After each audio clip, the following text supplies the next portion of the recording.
तो hello everyone, कैसे हैं आप सभी लोग। मैं शंकर कुमार एक बार फिर आपका बहुत बहुत स्वागत करता हूं अपने इस मैट्रिक्स के सीडी प्लेटफॉर्म पे।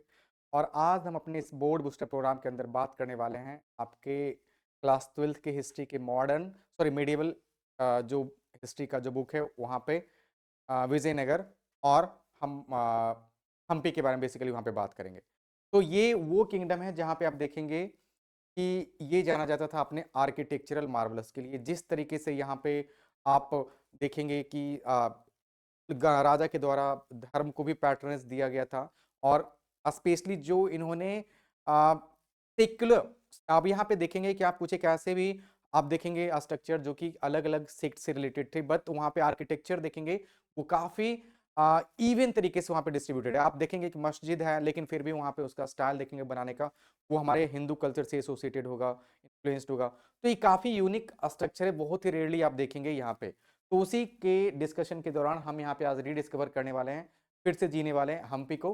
और कुछ दिनों पहले ही अभी हमने इसका डिस्कशन किया है मेन कंटेंट के लाइक डिस्कशन के दौरान, और काफी अच्छे तरीके से हमने वहाँ पे किया। अब यहाँ पे हम थोड़ा सा फास्ट फॉरवर्ड वे में कवर करेंगे। रिकॉर्डेड सेशन है इसलिए मैं इसे शॉर्ट ही रखूंगा।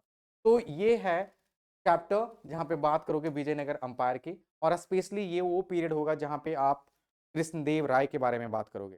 तो आपने देखा था हम बात करते हैं अलग अलग समय में इस हम्पी विजयनगर अंपायर के जो एम्पायर एम्परर्स होंगे उनके द्वारा जो किया गया था एक्सपेंशन, उसके उनके द्वारा जो लाइक अपने स्टेट्स का फोर्टिफिकेशन किया गया था, वो हम काफी डिटेल में देखेंगे। Right, so rediscovering Hampi, anatomy of the Vijayanagar empire. आपने देखा था कि ये एक ऐसा एम्पायर था जो कि फाउंड किया गया था दो ब्राह्मण ब्रदर्स के द्वारा, जिनका नाम था हरिहर और बुक्का। और इसके बाद यहाँ पे देखेंगे हमारे पास तलुवा डायनेस्टी से आएंगे, गोल्डन एज जहाँ पे मानेंगे आप विजयनगर एम्पायर का, वहां पे राजा होंगे कृष्णदेव राय 1509 से 1529 के बीच। देखिए यहाँ पे किस तरीके से इस पूरे सिटी का, स्पेशली जो डिस्ट्रिक्ट है, पूरा जो कैपिटल है उसका आप देख रहे हैं आर्किटेक्चर। फोर्टिफिकेशन देखिए 7 लेयर्स का देखेंगे यहाँ पे रहेगा हमारे पास फोर्टिफिकेशन। और फिर देखिए इंडो इस्लामिक आर्किटेक्चरल इन्फ्लुएंस आप देखेंगे। फिर बाकेंगे देखेंगे आप बाकी समय आप देखेंगे architectural marbles like royal and secret centres. Royal centres के अंदर देखेंगे हमारे पास किस तरीके से टेम्पल्स और साथ साथ जो सेकुलर पैलेसेस थे उसका डिजाइन देखेंगे। और सेक्रेट सेंटर में डिवाइन कैपिटल के तहत आप देखेंगे Virupaksha temple, the stone chariot of Vitthal temple. बात करोगे आप वहाँ पे ज्यादातर जो शिव टेम्पल हैं उनके साथ साथ आप विष्णु टेम्पल को भी बात करोगे, जो कि महाराष्ट्र बगल वाले स्टेट के अंदर काफी बड़े स्केल पे जिनकी पूजा की जाती है। रिडिस्कवरी एंड रिसर्च, यहाँ पे हम बात करेंगे कॉलिन मैकेंजी की। यूजुअली आप देखेंगे कि हम एक्सकेवेशन के जरिए चीजों को अपने पास्ट के बारे में जानकारी कैटर करने की कोशिश करते हैं, बट यहाँ पे इनका तरीका काफी यूनिक। ये इन्होंने लोगों से पूछा, जो मेजर जो टेम्पल्स हैं, जो वहां पे जो प्रीस्ट हैं उनसे बात की, और उनके हिसाब से उनके इंटेंशन के जरिए इन्होंने क्या किया, एक डेटा को लोगों के सामने रखा, और जो कि आज हमारे लिए बहुत बड़ा सोर्स ऑफ क्या होता है, इंफॉर्मेशन होता है, हिस्ट्री को समझने में हमें बहुत बड़ा हेल्प देता है। तो चलिए स्टार्ट करते हैं, विजयनगर अंपायर को देखते हैं कैसे ये सिटी ऑफ वैलर कहा जाता था, विक्ट्री कहलाता था, reconstructing the lost empire of Vijayanagar. तो यहाँ पे सबसे पहले बात करते हो, तो the investigation begins the discovery of Hampi. यहाँ पे आप देखोगे कॉलिन मैकेंजी का जिक्र बहुत ही इंपॉर्टेंट है, और इनका यूनिक ट्रेडिशन जिसके जरिए ये इंफॉर्मेशन कलेक्ट कर पाते हैं। The ruins were formerly sorry the ruins were formerly brought to light in 1800 by Colonel Colin Mackenzie. So this was he was an antiquarian and the first surveyor general of India. ध्यान रखेंगे who is considered as first surveyor general of India, so he will be Colonel Colin Mackenzie. His work began not with excavation but with inquiry. इनका जो work होता है वो excavation से start नहीं होता, बल्कि वो इंक्वायरी से स्टार्ट होता है। इनका क्या मेथड था भाई, इनका मेथड था पहले prepare the first survey map of the site. पूरे साइट का उन्होंने क्या किया, एक सर्वे मैप तैयार किया। Relied on the oral traditions and memories of the priest of the Virupaksha and Pampa Devi temple. जो विरूपाक्ष और पंपा देवी टेम्पल हैं वहां पे जो उनके प्रीस्ट हैं, वहां पे उनके प्रीस्ट जो भी बातें बोलते हैं, जो ओरल ट्रेडिशंस हैं, जो मेमोरीज हैं, उनके प्रीस्ट के द्वारा जो उनको बातें बताई जाती है, उसके बेसिस पे वो क्या करते हैं, चीजों को कनेक्ट करते हैं। तो from 1836 एपीग्राफिस्ट began collecting inscriptions, and from 1856 photographers started documenting the monument, creating a permanent visual record for study. और बाद में 1836 के बाद देखेंगे एपिग्राफिस्ट आएंगे जो कि कलेक्ट करेंगे इंस्क्रिप्शंस को, उसको डिसाइफर करेंगे। फिर 1856 में फोटोग्राफर्स आएंगे, उन चीजों को रिकॉर्ड करेंगे और एक परमानेंट डॉक्यूमेंटेड फॉर्म में आज हमारे सामने रखेंगे, जिसके जरिए हम आज इसे पढ़ रहे हैं। तो ये था हमारे पास इनका अप्रोच, ये था उनका मेथड। क्या देख रहे हो यहाँ पे, evidence file piercing together a picture of the past. अब यहाँ पे इस फाइल में आप क्या करोगे, अपने पास्ट के सारे जो इन्फॉर्मेशन है उसको सजो के रखोगे, जिसके बेसिस पे आप क्या करोगे, कहानियां बुनोगे, ताना बाना बुनोगे और हमारे सामने रखे जाएंगे वो हमारे स्टडी के लिए। तो reconstructing Vijayanagar requires collecting information from multiple distinct sources. वो क्या है भाई, archaeological finds, findings, epigraphic records जिसे इंस्क्रिप्शंस बोलते हैं, accounts of foreign travellers and literatures in Telugu, Kannada, Tamil and Sanskrit. तो दीज आर द सोर्सेस जिसके जरिए आपको पता चलेगा कि ये जो विजयनगर अंपायर है वो कितना वास्ट था, क्या वो कहना चाह रहा था। यहाँ पे देखेंगे जो ट्रैवलर्स के, फॉरेन ट्रैवलर्स के अकाउंट से अगर हम बात करेंगे तो डोमिंगो पेस आएंगे, पोर्तुगीज ट्रैवलर थे, 1520 में हमारे कृष्णदेव राय के पीरियड में आते हैं। और ये क्या बोलते हैं, the size of this city I do not right here because it can not all be seen from in one point, in one spot. मैं इसके साइज के बारे में कुछ नहीं बता रहा हूं क्योंकि एक जगह खड़ा होकर मैं इसके बारे में कुछ बता ही नहीं सकता, संभव ही नहीं है मेरे लिए। मतलब ये इतना वास्ट था, इतना विशाल था, ये वो कहना चाह रहा है। तो ये था डोमिंगो पेस का स्ट्रक्चर। ये ट्रैवलर है, ध्यान रखेंगे इनके पीरियड में आएंगे, कृष्णदेव राय के पीरियड में आएंगे। ये कुछ एक मॉन्यूमेंट्स है और ये आर्कियोलॉजिकल डिस्कवरी है, देख सकते हैं किस तरीके का वहां पे साइट मैप था। चलिए फिर आगे बढ़ते हो आप।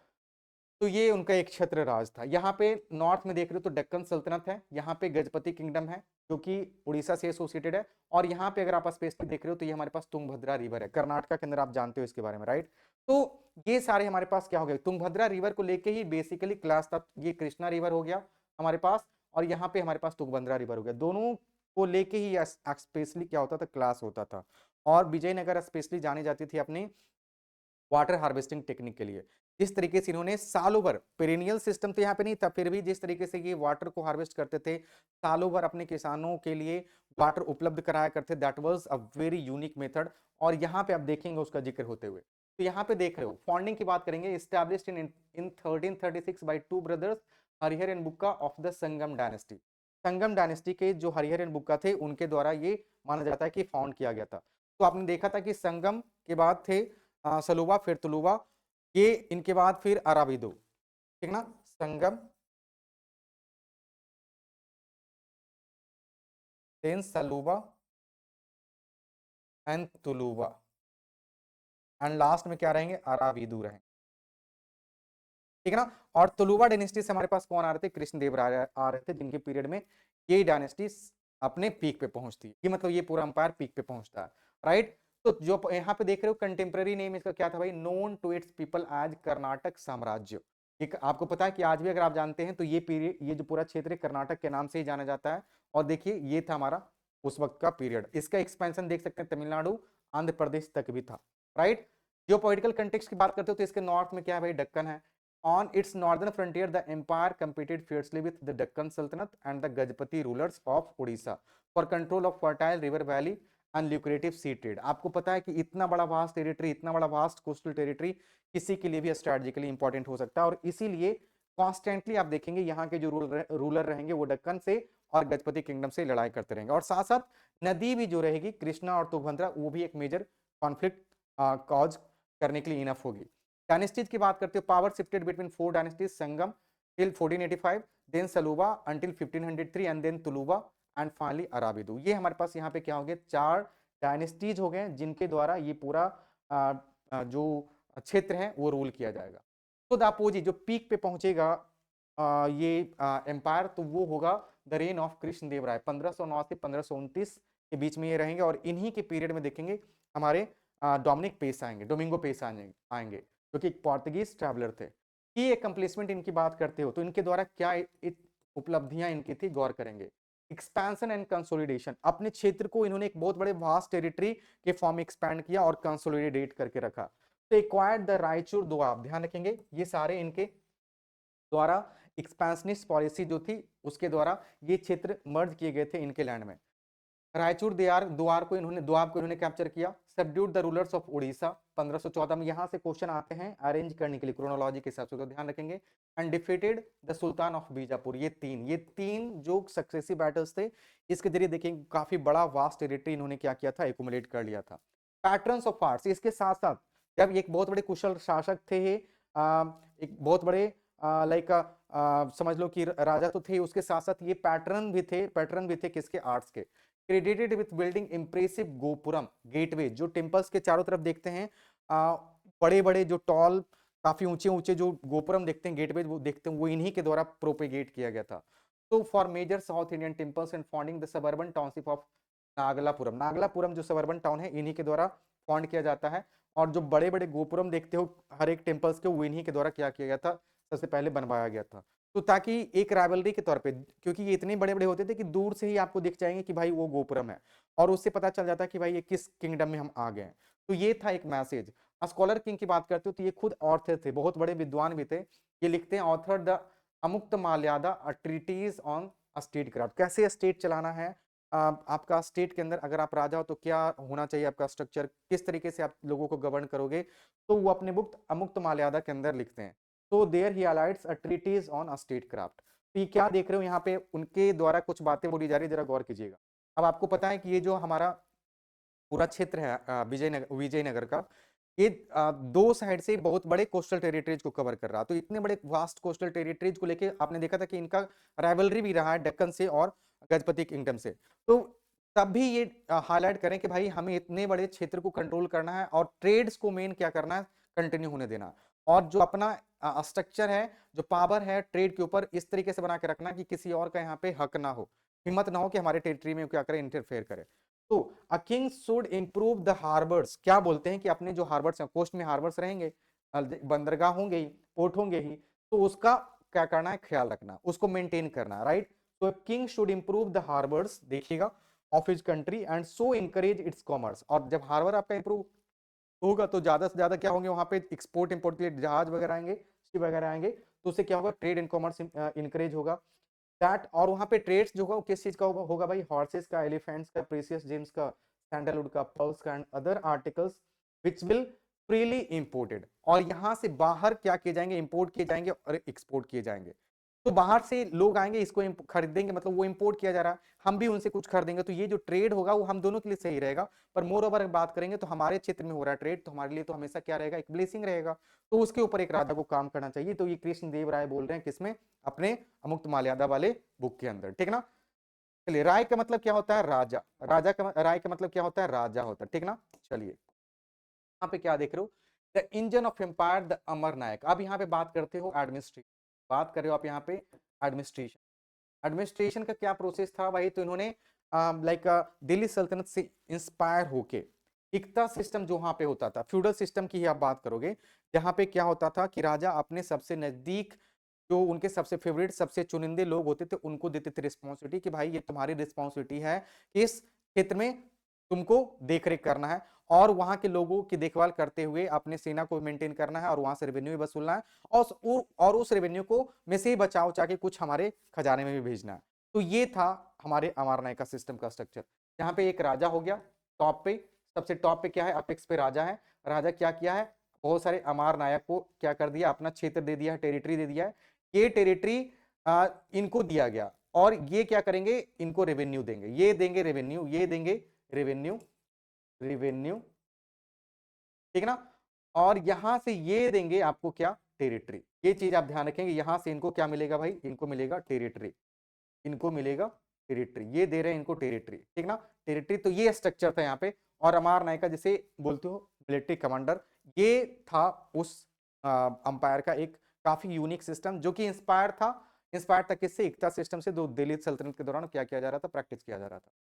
तो basically Amar Nayakas were military commanders given territories to govern by the Raja. Duties: they collected taxes from peasants, traders, maintained a stipulated contingent of horses and elephants, and used revenue to maintain temples and irrigation. ध्यान रखेंगे, they maintained a stipulated contingent of horses and elephants. वो maintain करते थे कि in case अगर कुछ होता है तो हमें हेल्प करना है राजा को भी और अपने लिए भी, क्योंकि अब कंपीट करना है उनको अलग अलग राइवल से, तो अपने लिए उनको सेना रखना ही पड़ेगा। तो वहां पे हॉर्सेस और एलिफेंट हमेशा वो मेंटेन करते थे अपने आर्मी के अंदर। लॉयल्टी हमेशा ये देते थे, लॉयल्टी थी इनकी, ये वफादार थे किनके लिए? अपने राजा के लिए। They sent annual tribute to king and appeared personally in court with gifts, the king could transfer them to assert control. और समय के हिसाब से राजा क्या करता था, इन्हें अलग अलग टेरिटरी में पदवा, जैसे आप देखो, आप किसी जगह काम करो, बहुत अच्छा आपने काम किया, तो आपने आपको आपके परफॉर्मेंस को देखते हुए आपको ट्रांसफर दिया जाता है कि जाइए भाई आप वहां पे जाके और भी अच्छे तरीके से काम कीजिए। तो ये था इनका स्ट्रक्चर। तो this system provided the kings with the effective fighting force needed to control the southern peninsula. और चूंकि आप वैसे से बहुत सारे अमार नायक थे, उनके पास अपना क्या था, सेना था, तो in case of any emergency राजा उन सभी को बुलाते थे और उनके सेना को यूज करके भाग भाग लेते थे इन सभी एक्सपीडिशन में, युद्ध में, और लाइक एक्सपेंशनिस्ट पॉलिसी के अंदर। तो ये था हमारे पास अमर नायक का सिस्टम, एडमिनिस्ट्रेशन आपने यहाँ पे देख लिया। फिर यहाँ से आगे बढ़ते हो तो बात करेंगे आप a fortress city, 7 walls of defence. फिर से देखेंगे अब्दुल रज्जाक, तो एक आपने देखा था डोमिंगो पेस का हमने जिक्र किया था, पोर्तुगीज ट्रैवलर थे। अब अब्दुल रज्जाक एक पर्शियन एम्बेसडर थे, 15th सेंचुरी में वो आते हैं, ठीक है ना, 15th सेंचुरी में ये आते हैं, और क्या ये बोल रहे हैं जरा गौर कीजिएगा। He is saying, he described 7 lines of forts that encircle not only the city, सिर्फ सिटी को वो सर्किल नहीं कर रखा, घेर नहीं रखा है, बल्कि it also covers agricultural hinterland and forest. जो एग्रीकल्चरल हैंटरलैंड है और फॉरेस्ट उसको भी कवर करके रखा है। क्यों? Between the first, second and the third wars there are cultivated fields, gardens and houses. तो ये सारे देखिए इनका ये ऑब्जर्वेशन था, बताते हैं कि कोई भी एरिया ऐसा नहीं था जो कि फोर्टिफाइड नहीं था। अब ऐसा क्यों था? तो इसके पीछे एक स्ट्रेटेजिक इंसाइट है। The rulers of Vijayanagar adopted a unique and expensive strategy. Obviously इतना बड़ा फोर्टिफिकेशन कहीं से आसान नहीं है, तो हमेशा एक्सपेंसिव होगा ही वो। तो क्या इसके पीछे रीजन था? Protecting the agricultural belt itself. This was designed to make the city immune to medieval sieges. कहीं से अगर कोई सी, कभी कभी मान लो कि हम बाहर से घिर गए, तो अगर हमारा एग्रीकल्चर बाहर है, हमारे राजा के महल से बाहर है, दूर है, तो हमारे बाहर के हम लोग मर जाएंगे अंदर, क्योंकि बाहर, अंदर से हम बाहर तो नहीं जा पा रहे हैं, और हमारे किसानों का जो भी जो सारा रहेगा लाइक खेती, खेत में फसल, वो भी बर्बाद हो जाएगा। तो उससे अच्छा क्यों ना हम सबको क्या करें, फोर्टिफाई कर देंगे। तो अगर कभी सीज भी हुआ तो हम क्या कर पाएंगे, कभी किसी तरह का प्रॉब्लम नहीं झेल पाएंगे, राइट। तो the rulers of Vijayanagar adopted a unique and expensive strategy protecting the agricultural wet itself. This was designed to make the city immune to medieval sieges which aim to starve defenders into submission. और वैसा होता था तो बाहर क्या होंगे, जो लोग रहेंगे जो हम पे डिपेंड करेंगे, या फिर भूख, क्या बोलते हो आप, कि अटैक करने के लिए आते हैं, तो ऐसे केस में जब जब अगर उन्हें अनाज वगैरह नहीं मिलेगा तो क्या होंगे, वो स्टार्व हो जाएंगे, भूख से ही मर जाएंगे, और हो सकता है वो सबमिट कर दे, सरेंडर कर दें। कंस्ट्रक्शन टेक्निक, अब इतने बड़े फोर्टिफिकेशन की बात करो तो वहां पे कंस्ट्रक्शन टेक्निक तो आपको देखना पड़ेगा। सरप्राइजिंगली बात करते हो कि यहाँ पे कोई मोर्टार का कोई यूज नहीं था, ये बहुत बड़ा इसका फैक्ट ध्यान रखेंगे।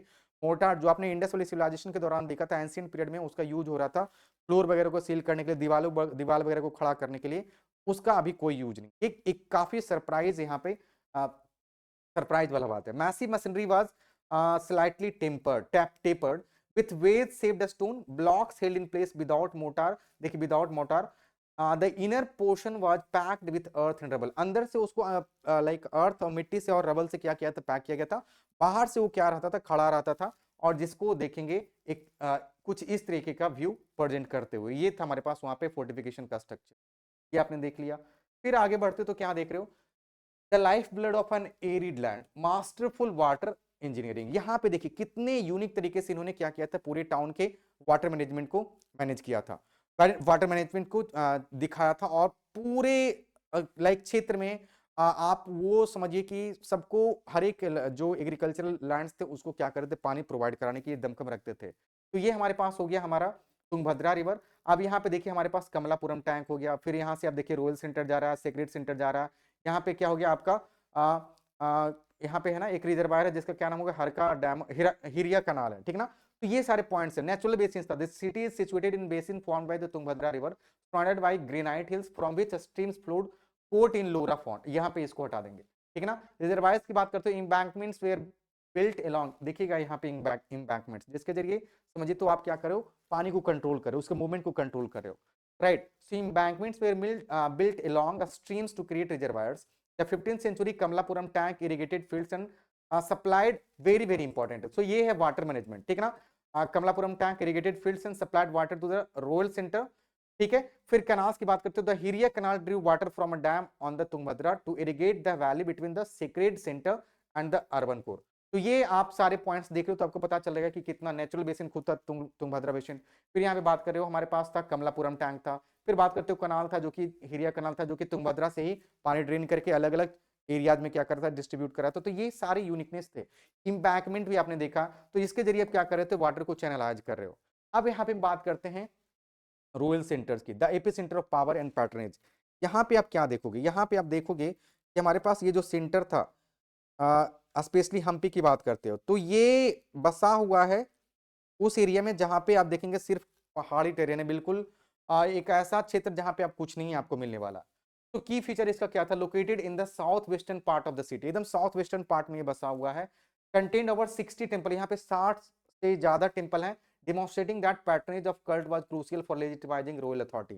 तो रॉयल अथॉरिटी को लेजिटिमाइज करने के लिए कल्ट में विश्वास, भगवान विश्वास करना, ऐसा दिखाना बहुत ही पावरफुल माना जाता था। Included over 30 building complexes identified as palaces.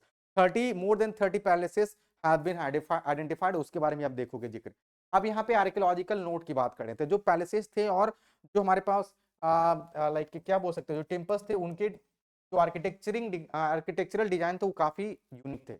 A key difference distinguishes temples from palaces, क्या था भाई वो, temples were constructed internally on masonry, मतलब पूरा जो सिस्टम था वो काफी सॉलिड तरीके से टेम्पल के निर्माण में लगाया गया था।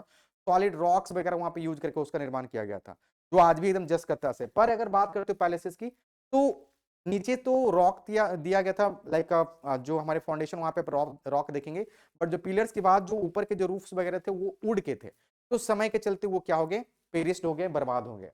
तो पैलेसेस सेक्युलर बिल्डिंग्स जिसे बोल रहे हो, were made of perishable materials like wood, leaving only the stone basis for archaeologist to study today. आज सिर्फ वहां पे स्टोन पिलर्स दिखेंगे और ऊपर के जो रूफ्स वगैरह रहेंगे वो नॉन पेरिशेबल, सॉरी वो पेरिशेबल थे, तो वो क्या हो गए, खत्म हो गए, बर्बाद हो गए।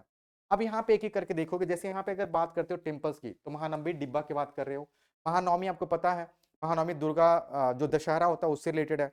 और आपने देखा था कि जो आपके अमार नायक थे वो राजा को एनुअल बेसिस पे क्या करते थे, जो भी टैक्स कलेक्शन हुआ, लॉयल्टी दिखाते उसको देंगे। तो यही वो पीरियड है जहां पे सारे जो स्टेट्स के जो मेजर जमींदार से, लैंडलॉर्ड से, अमार नायक है वो आएंगे और यहाँ पे राजा को वो सारी चीजें देंगे गिफ्ट के तौर पे।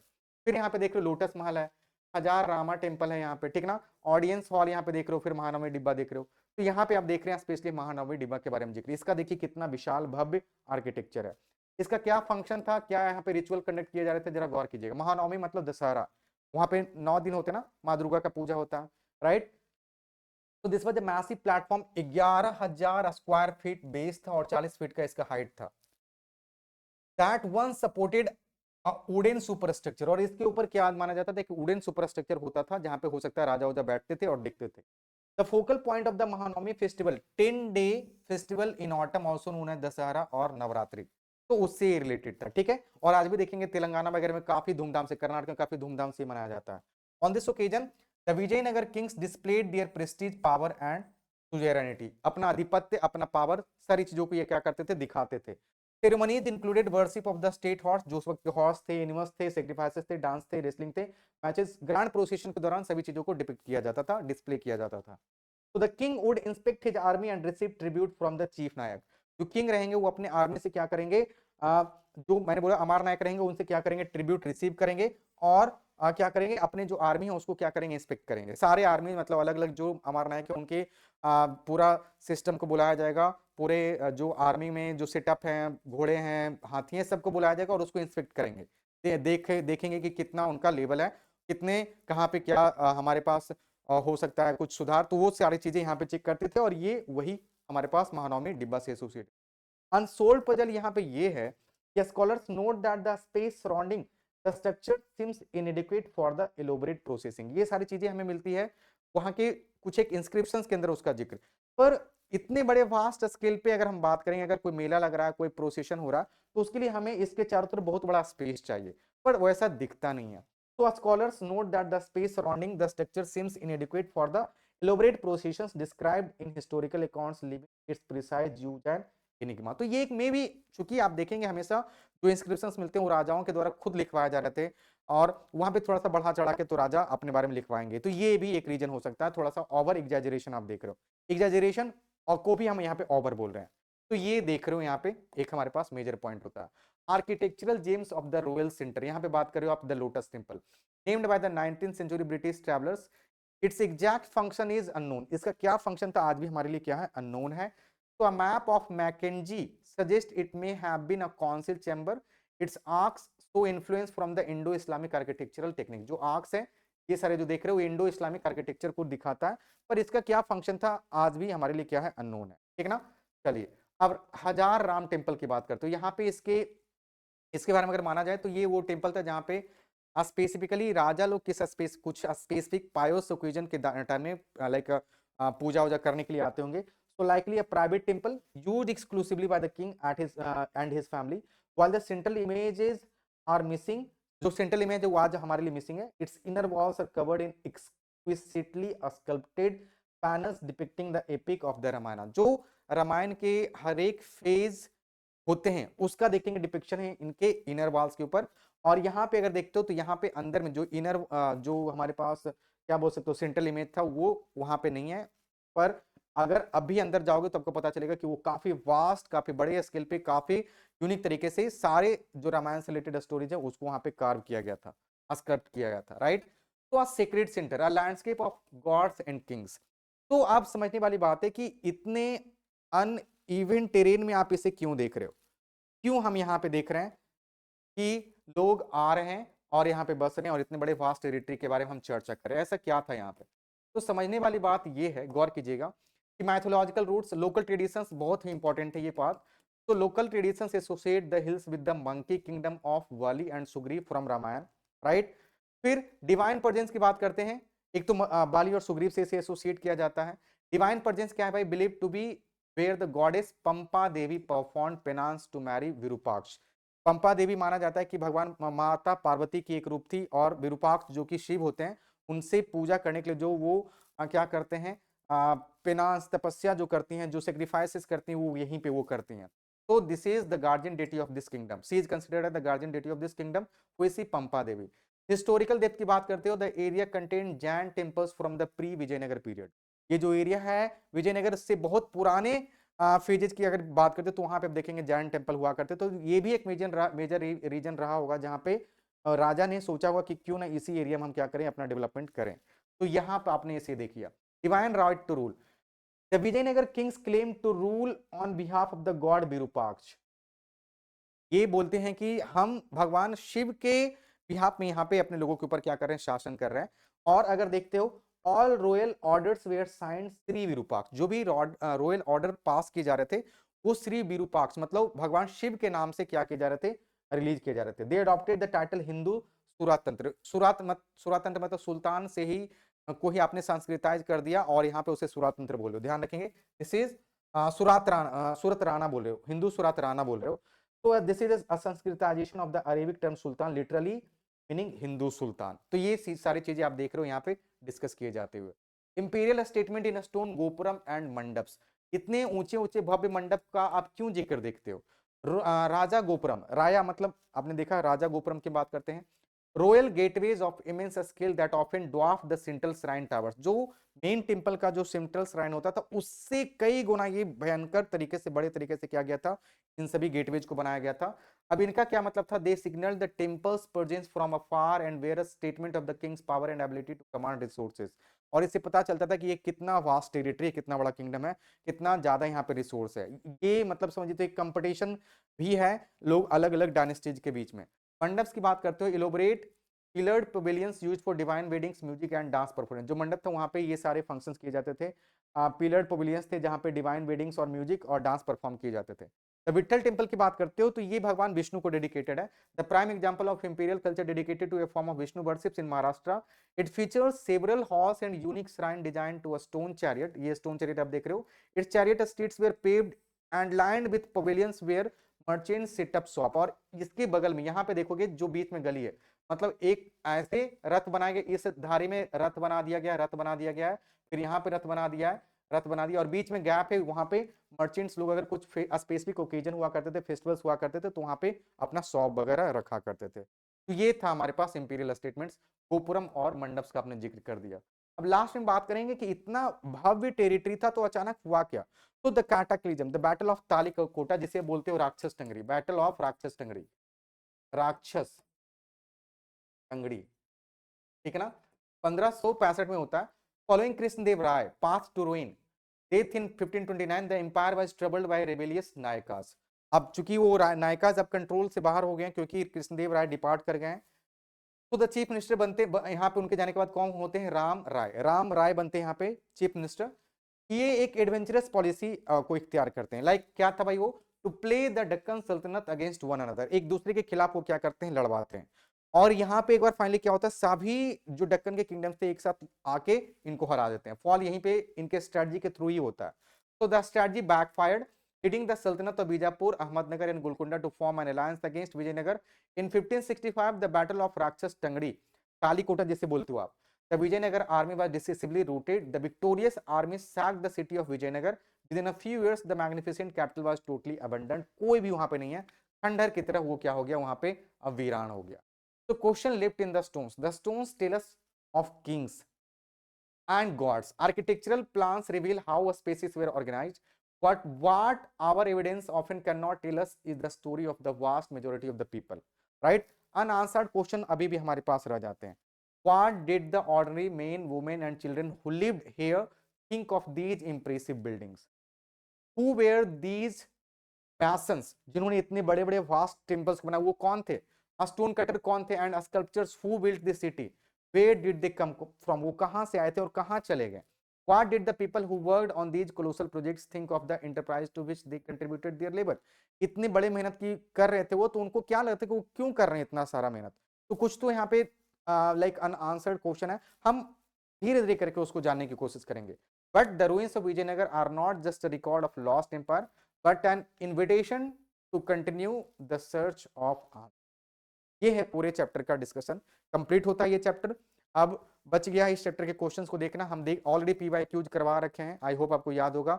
हमने वहां पे मेन चैप्टर्स के डिस्कशन के दौरान पीवाईक्यूज और लाइक सैंपल पेपर के जरिए आपको बता रखा है कि कितना इंपॉर्टेंट है। आज हम देखेंगे कुछ क्विज और उसके जरिए हम इस चैप्टर को बाइंड अप करेंगे। तो चलिए मिलते हैं फिर अपने अगले सेशन में। सो तब तक के लिए bye, take care, thank you so much, thanks a lot, thank you and happy year once again, happy new year.